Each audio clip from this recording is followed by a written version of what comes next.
Why was 2016 so memorable? I think a lot of people think back to specific points in their lives that helped them grow and to make them become the person that they are today. Maybe a high school crush that you never talked to, or an album that you first listened to and your reaction to it, or your first time having sex or whatever. And of course, when you think back to those times, you think back to the year that it was in, whether it was in 2004, 2005, 2008, 2011, 2012.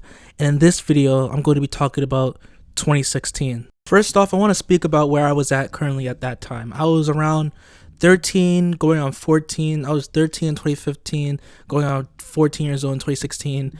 I was entering 8th grade and leaving 8th grade. I was graduating that year. And that time felt like a weird phasing shift between myself internally and just other people socially. There are two main factors that I think about when I think about the glorious year of 2016, and it's the music and the political social awareness at the time. This one is pretty straightforward. I don't think I have ever met anyone who disagrees that 2016 was one of the most peak years in overall music quality. This year brought us albums by Drake, Kanye, Kendrick, Frank Ocean, Beyonce, Radiohead, Solange, Anderson .Paak. The list literally goes on and on and on. It felt like, and this is all in my opinion, that these musicians at 2016 were at their most top of their game, whether it was sonically, album rollouts, and the general excitement for the release of these artists' albums were literally off the charts. Beyonce released her best album, in my opinion, Lemonade, as well as her sister Solange with the album A Seat at the Table, and gave us an album that deals with black empowerment, black female identity, owning what you have, which are very, very much impactful topics that have raised black consciousness today. Drake released probably his most popular album, Views, in my opinion, and has kind of grown well in the past 5 years, and tracks like One Dance and Hotline Bling is still getting played on radio stations and parties, I'm sure of it. 2016 was a year that Rihanna actually made music, which is crazy to think about because she was like an actual singer. But her album Anti is one of the greatest pop records I have ever heard and cemented Rihanna to being the most popular pop star of this century, perhaps. And I can't forget about Mr. Frank Ocean, the wavy man himself who released Blonde, an album that is still near and dear to my heart, and an album most of us have been waiting for a very, very, very long time. If you were there, you know what I'm talking about. And an album that I still credit to this day and has been personally the best album of that year of 2016. If the albums I have described to you already doesn't already prove my point of 2016 having a peak year or being the peakest year of music releases so far, and is significantly a big factor into why 2016 was a memorable year, then I literally don't know what else to tell you. I remember when in 2016, I can't believe I'm telling this story, but I remember in 2016 when I got my heart broken in a very, very, very serious manner.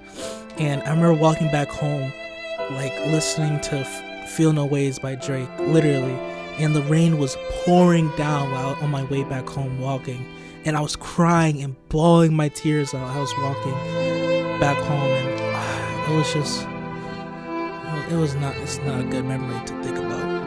While we're still on music, I also want to speak about the new generation of rappers that were to come and secured themselves 5 years later and are still making buzz and are still really, really relevant to this day. Rappers like Lil Uzi Vert, Kodak Black, Lil Yachty, 21 Savage, who were all featured in a XXL Freshman Freestyle 2016, which was the best cypher ever.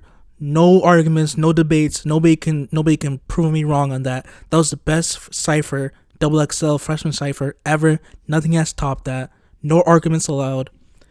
It made that year very promising indeed. These new coming rappers were energetic, fun, simplistic in their lyrics, but brought in new flows and melodies that were catchy, hypnotic, and is a formula that's actually worked to the masses, and I have to admit, worked on me as well. You cannot tell me that you still don't go back and listen to songs like Money Longer or Broccoli and not feel a sense of joy and nostalgia reminiscing on how good 2016 was in music. Are you convinced? Did I convince you now? Okay. I also want to mention the death of Prince as well. Prince is one of my favorite musicians ever. He's one of my idols, and to have him and see him pass away that year was very depressing and sad. So rest in peace to Prince.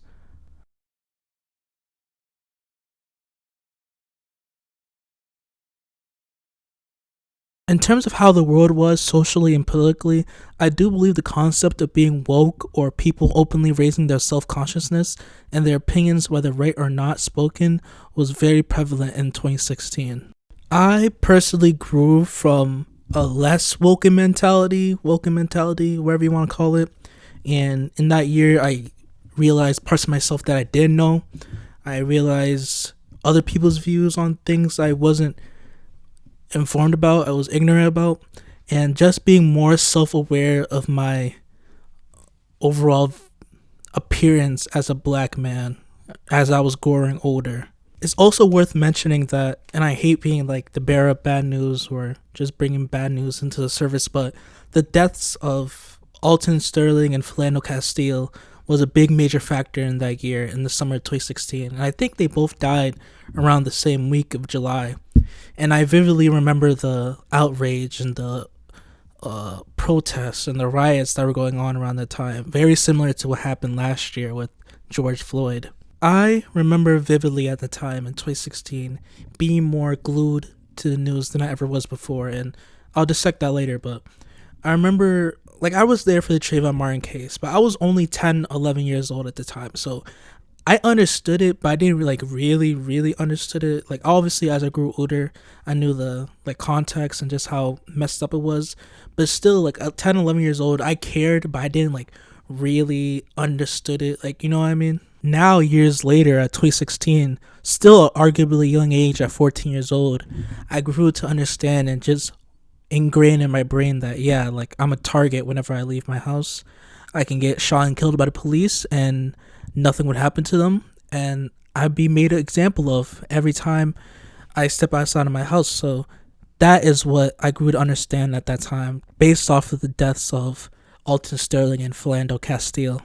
Politically, of course, I think all of us were watching the 2016 election and watching this country literally being ripped apart in front of our eyes, and the disgusting rise of Trump supporters. Let's talk about that right now. Political leaders I remember were Bernie Sanders, Ted Cruz, the Zodiac Killer, Hillary Clinton, who were all on my phone screen and TV screens literally all year round, 24/7. The spirit of the 2016 presidential election was obviously very weird to me, and I would always assume that elections, especially presidential ones, were well-mannered and respectful and polite, but obviously that, if you guys remember, that obviously wasn't the case at all.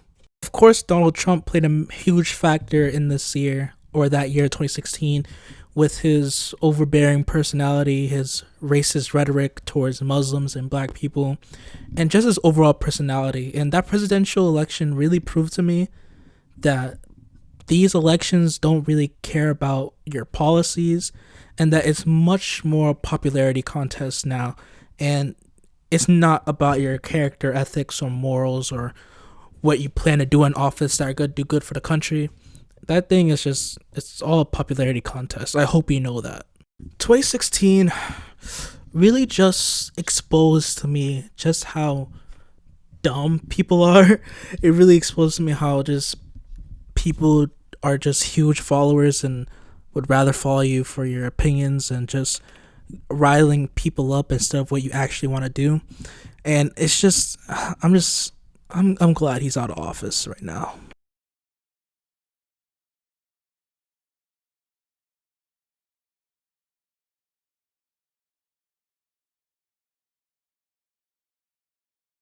All in all, I hope this video really exposes why, for my experience, 2016, why it was so memorable, and hopefully you would relate to it and why it was so memorable in that year. I think thanks a lot for the amount of views that I got from my last video. I got 100 views on that last video. This is my first 100 views on a video. Really excited, really happy. Continue to like, comment, subscribe, and watch all my other videos. And yeah, thank you so much for the amount of love for the last video. I really appreciate it. So this was Ngaruiya. Farewell.